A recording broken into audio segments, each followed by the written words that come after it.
নমস্কার বন্ধুরা, বাংলার ইনভেস্টর ইউটিউব চ্যানেলে আপনাদের সকলকে স্বাগত জানাই। চ্যানেলে প্রথমবার এসে থাকলে চ্যানেলটাকে অবশ্যই সাবস্ক্রাইব করে রাখবেন। তো চলুন এফআইআই এবং ডিআইআই এদের ডেটা দেখে নিই। তো আজকের দিনে পুরো উল্টো সিনারিও দেখা যাচ্ছে। এই যে ডিআইআই এরা টানা কেনাকাটা করেই যাচ্ছিল। আজকের দিনে কিন্তু এই ডিআইআই এদের তরফ থেকে 601 কোটি টাকা সেলিং দেখা গেছে। তো এটাও এক প্রকার কিন্তু রেকর্ড বলতে পারেন। এবং তারই সঙ্গে সঙ্গে আজকের দিনে এফআইআই বিগত কয়েকদিনের মধ্যে সব থেকে বড় বাইং করেছে। এই 2251 কোটি টাকার বাইং আজকের দিনে এসেছে। আর এই জানুয়ারি মাসে অল্প কিছুদিনই এই এফআইআই ভারতীয় মার্কেটে কিনেছে। মোটামুটি যদি হাতে গুনে দেখেন তাহলে দিন তিনেক হবে, এবং তার মধ্যে এটা কিন্তু সব থেকে বেশি বাইং। তারপরে যদি আমেরিকান মার্কেটের কথা বলি, এই ডাউ জোন্স দেখতে পাচ্ছেন 0.88% ডাউন হয়েছে, এবং এরই সঙ্গে সঙ্গে এই যে নাসডাক কম্পোজাইট রয়েছে এখানেও প্রায় 0.68%-এর কাছাকাছি ডাউনফল দেখা যাচ্ছে। আর আমাদের ইন্ডিয়ান এডিআর গুলো কেমন পারফর্ম করছে, এই ইনফোসিসের এডিআর 1.24% ডাউন, আইসিআইসিআই ব্যাংকের এডিআর 1.71% নিচে, উইপ্রোর এডিআর এটা 0.79% ডাউন হয়েছে, এইচডিএফসি ব্যাংকের এডিআর এটা 0.98% নিচে, মেঘমাই ট্রিপ এটা পড়েছে 0.18%। তারপরে ডক্টর রেড্ডি ল্যাব এটা সামান্য পজিটিভে রয়েছে, এবং এই যাত্রা অনলাইন এটা প্রায় 4.5%-এর কাছাকাছি বাড়া। আর আমাদের এই গিভ নিফটি এটা কিরকম পারফর্ম করছে, যদি গিভ নিফটির কথা বলি, আজকের দিনে হাই দেখতে পাচ্ছেন এই 25,519 ছিল, কিন্তু সেইখান থেকে অনেকটাই পড়ে গেছে, প্রায় 100 পয়েন্টের কাছাকাছি পড়ে গেছে। একদম নিউট্রাল এই মুহূর্তে কিন্তু ট্রেড করছে। এরপরে এই ব্যক্তিকে চিনে রাখুন, এনার নাম হচ্ছে কেভিন ওয়ার্স। তো এই ব্যক্তির নাম কেন সামনে আসছে, যদি কথা বলি, বর্তমানে এই ফেডের চেয়ারম্যান কে রয়েছেন, এই জেরমি পাওয়েলজি রয়েছেন, এবং এই জেরমি পাওয়েলজির সঙ্গে এই ডোনাল্ড ট্রাম্পের মতের মিল হয় না, এবং এই জেরমি পাওয়েলজির যে সময়কাল সেটাও কিন্তু আর কয়েক মাসের মধ্যে শেষ হয়ে যাবে। তো সেই ব্যাপারে ডোনাল্ড ট্রাম্প এই ব্যক্তিকে কিন্তু নমিনেট করছেন, মানে এটা এখনো ফাইনাল নয়। ডোনাল্ড ট্রাম্প তার দিক থেকে এই মতামত কিন্তু জানিয়েছেন। এইখানে দেখতে পাচ্ছেন Trump repeatedly clashed with Jerome Powell over interest rate, মানে এই ট্রাম্প তিনি বারবার এই জেরমি পাওয়েলজিকে বলছিলেন ইন্টারেস্ট রেট এটা যেন কমানো হয়, কিন্তু তার কথা মতো এই যে জেরমি পাওয়েলজি তিনি কিন্তু চলছিলেন না। এবং লেটেস্ট যে ফেডের মিটিং হলো সেখানেও কিন্তু ভবিষ্যতে যে রেট কাট হবে সেরকম কোনো সম্ভাবনার কথা তিনি বলেননি। এবং কিছু কিছু মানুষজন তো এটাও মনে করছে যে আমেরিকাতে রেট হাইক হতে পারে। তো সেই সব কিছুর কারণেই আমেরিকার মার্কেটে কিন্তু কিছুটা ডাউনফল দেখা যাচ্ছে।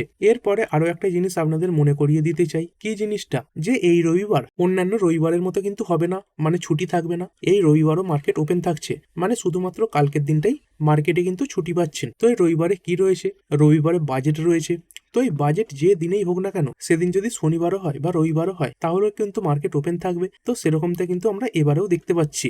এই 1 ফেব্রুয়ারি মার্কেট কিন্তু ওপেন থাকবে, তবে মার্কেটে বিরাট ভলিটিলিটি দেখা যাবে। সেই কারণে কেউ যদি ট্রেডার থাকেন তো তাদের এটুকুই বলবো, এই রবিবার দিনটা এই যে ট্রেডিং সেটাকে এড়িয়ে চলাই ভালো হবে, কারণ এক একটা ছোট ছোট কথাবার্তাতে এই যে মার্কেট সেটা কিন্তু অনেকটাই ওঠাপড়া করবে। আর এই বাজেটে সব থেকে বেশি ফোকাস একটা জিনিসের দিকেই থাকবে, যে এই এলটিসিজি এই নিয়ে কোনো পরিবর্তন হলো কিনা, তার সঙ্গে সঙ্গে এসটিটি সেটার উপরেও কিন্তু ইনভেস্টররা নজর রাখবেন। আর এই বাজেটে কোন কোন জিনিসগুলোর উপর বেশি ফোকাস রাখতে হবে, দেখতে পাচ্ছেন কিছু জিনিস যদি হয় তাহলে মার্কেটের জন্য ভালো, যেমন এই ফিসকাল ডিসিপ্লিন, দেখতে পাচ্ছেন maintaining the fiscal deficit, glide path. তো এই ফিসকাল ডেফিসিট কি, এই ধরনের যে শব্দগুলো যেগুলো বাজেটে শুনতে পাবেন সেই নিয়ে আগামীকাল ডিটেলস ভিডিও তৈরি করে দেবো। তারপরে যদি ক্যাপেক্স এর পুশ হয় এটাকেও মার্কেট ভালোভাবে নেবে। তো কোন কোন দিকে ক্যাপেক্স হতে পারে, যেমন এই ইনফ্রাস্ট্রাকচার, তার সঙ্গে সঙ্গে রোডস, তারপরে রেলওয়ে রয়েছে, আরবান ডেভেলপমেন্ট, মানে ইনফ্রাস্ট্রাকচারে থাকা কোম্পানিগুলো ফোকাসে থাকবে। তার সঙ্গে সঙ্গে যদি কোনো প্রকার এই ট্যাক্সেশন রিলিফ পাওয়া যায়, মানে এই এলটিসিজি বলছিল, তার সঙ্গে সঙ্গে এই এসটি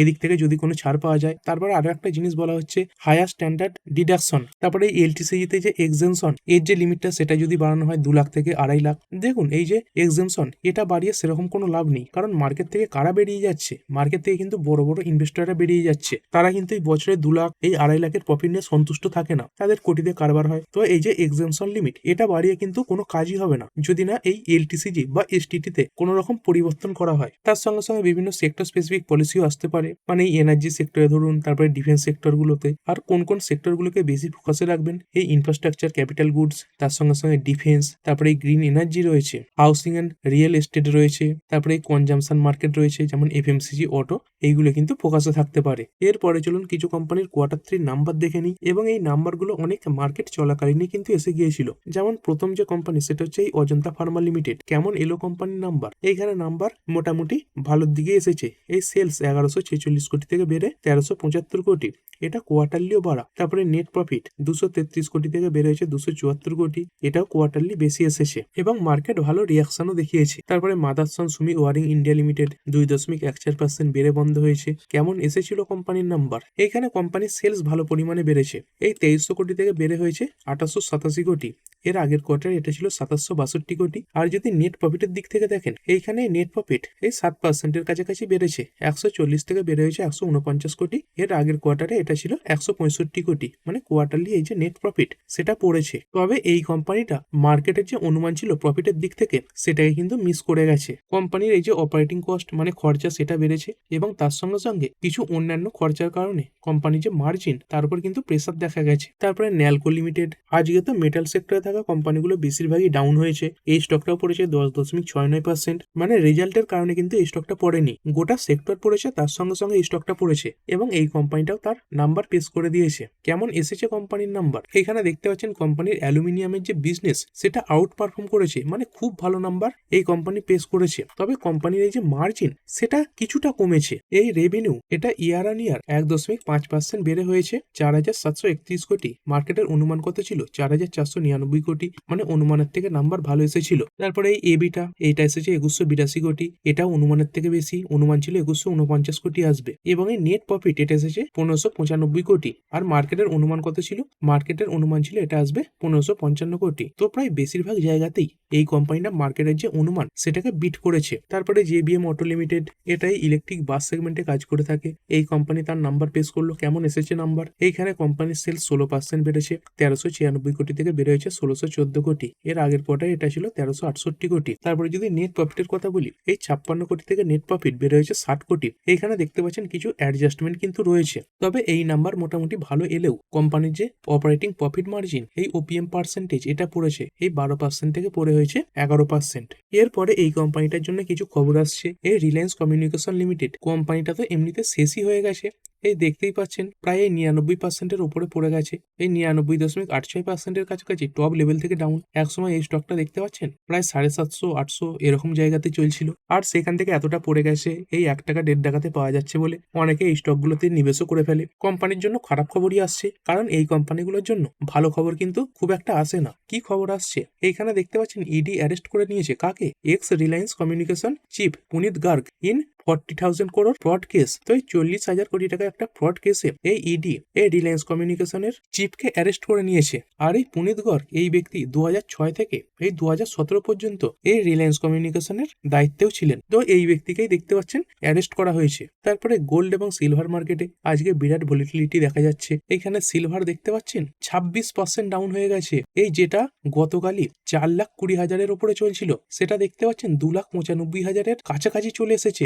26% ডাউন। এই সিলভারে দেখুন কতবার লোয়ার সার্কিট লেগেছে, এইখানে একবার লোয়ার সার্কিট লেগেছে, তারপরে আবার লোয়ার সার্কিট, এবং এইখানেও দেখতে পাচ্ছেন প্রায় দুবার কিন্তু লোয়ার সার্কিট লেগে গেছে, মানে 26%-এর কাছাকাছি। বুঝতে পারছেন মানে সিলভারের যে মার্কেট ক্যাপ চলছিল তার প্রায় 4 ভাগের 1 ভাগ উড়ে গেছে, মানে খুবই খারাপ অবস্থা এই সিলভারে কিন্তু দেখা যাচ্ছে। আর কারণ কি সিলভারের পতনের পেছনে? দেখুন একটা প্রাইসের পর সিলভার যে বেড়েছে না, সেটা কিন্তু সম্পূর্ণভাবে ফোমোর কারণে বেড়েছে, মানে ফিয়ার অফ মিসিং আউট, যে পরে হয়তো আর এই দামে পাবো না, এরকম কিছু কারণে বেড়ে গিয়েছিল। আর যখন কোনো জিনিস কোনো কারণ ছাড়া বেড়ে যায় তাতে কিন্তু পতনও আসে ভয়াবহ, এবং সেটাই আজকের দিনে কিন্তু সিলভারে দেখা যাচ্ছে। আর এই যে রেকর্ড সেটা কিন্তু খুব তাড়াতাড়ি ভাঙবে বলে মনে হয় না, মানে এই যে একদিনে 26% পড়ে যাচ্ছে, হয়তোবা আগামী 20 থেকে 30 বছরেও এই জিনিসটা হয়তো শুনতে পাবেন না। এবং তারই সঙ্গে সঙ্গে যদি গোল্ডের কথা বলি, দেখতে পাচ্ছেন এই গোল্ড ফিউচার 12%-এর উপরে পড়ে গেছে। গতকাল ক্লোজ হয়েছিল 1,69,000-এর উপরে, আর সেইখান থেকে এই 20,000 টাকা উড়ে গেছে। এবং স্পট যে প্রাইস এইখানে দেখতে পাচ্ছেন এখানে 23% ডাউন হয়ে গেছে।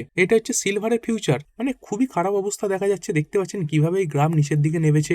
আজকের দিনেরই হাই দেখতে পাচ্ছেন এই 118 এবং 52 উইকের যে রেঞ্জ মানে টপ লেভেল এটা ছিল 121, এবং সেখান থেকেই স্পট সিলভার কতটা নিচে পড়ে গেছে। তো খুবই খারাপ অবস্থা দেখা যাচ্ছে। এবং এটা আজকের দিনের খবর, কখনকার খবর দেখতে পাচ্ছেন 4:10-এর। তো সেই সময় করে শুধুমাত্র গোল্ড এবং সিলভারে যে পতন দেখা গিয়েছিল তার পরিমাণ কত দেখতে পাচ্ছেন $6 ট্রিলিয়ন।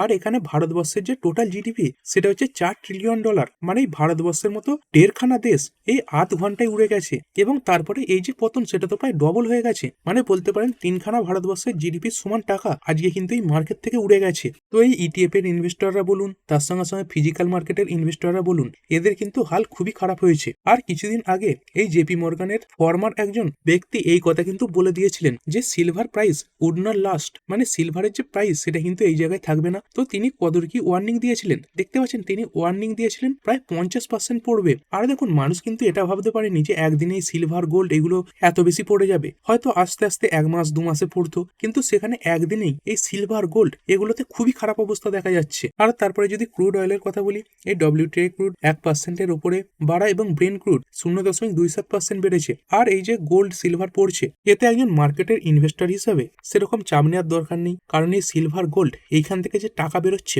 সেটা কি কি দিকে যেতে পারে, বন্ড মার্কেটের দিকে যেতে পারে, যেমন এই ট্রেজারি ইল্ড রয়েছে, তার সঙ্গে সঙ্গে ইকুইটি মার্কেটের দিকে আসতে পারে। তো এই যে গোল্ড এবং সিলভার এগুলো যে পড়ছে, এগুলো কিন্তু মার্কেটের জন্য এক প্রকার পজিটিভ ব্যাপার। আর আমাদের এই ইন্ডিয়ান রুপি কেমন রয়েছে, এই ইন্ডিয়ান রুপি দেখতে পাচ্ছেন এই 91.73-এর কাছে নেমে এসেছে। তো প্রায় 92-এর কাছাকাছি পৌঁছে গিয়েছিল, 92-কে টাচও করেছিল, সেখান থেকে কিন্তু এখন অবস্থা ভালো। এবং এরই সঙ্গে সঙ্গে যদি বিটকয়েনের কথা বলি, এই বিটকয়েনে এই মুহূর্তে 1.79% ডাউনফল দেখা যাচ্ছে। আর ভিডিও শেষে চলুন আমেরিকান মার্কেট কেমন পারফর্ম করছে দেখে নিই। তো আমেরিকান মার্কেটের 1%-এর কাছাকাছি পড়া, এবং এই নাসডাক কম্পোজিট এটা এই মুহূর্তে 0.25% নিচে ট্রেড করছে। তো ঠিক আছে বন্ধুরা, আশা করছি ভিডিওটা আপনাদের ভালো লেগেছে। আপনি চাইলে এটাকে লাইক এবং শেয়ার করতে পারেন। আর শেয়ার মার্কেট সংক্রান্ত ডেইলি নিউজ আপডেট পেতে চ্যানেলটা সাবস্ক্রাইব করে রাখবেন এবং পাশে থাকা বেল আইকনটি টিপে অল অবশ্যই সিলেক্ট করে রাখবেন, যাতে পরবর্তী ভিডিওর নোটিফিকেশন আপনার কাছে সময় মতো পৌঁছে যায়। আর হ্যাঁ, ভিডিওটি শুধুমাত্র ইনফরমেশন এবং এডুকেশনাল পারপাসের জন্য বানানো হয়েছে। আমি সেবি রেজিস্টার্ড নই, তাই কোনো প্রকার শেয়ারে কোনো প্রকার বাই, সেল, হোল্ড বা অ্যাভারেজ করার কোনো সিদ্ধান্ত নেওয়ার আগে আপনার যে ফাইন্যান্সিয়াল অ্যাডভাইজার আছে তার সঙ্গে অবশ্যই আলোচনা করবেন। দেখা হচ্ছে পরের ভিডিওতে। ধন্যবাদ।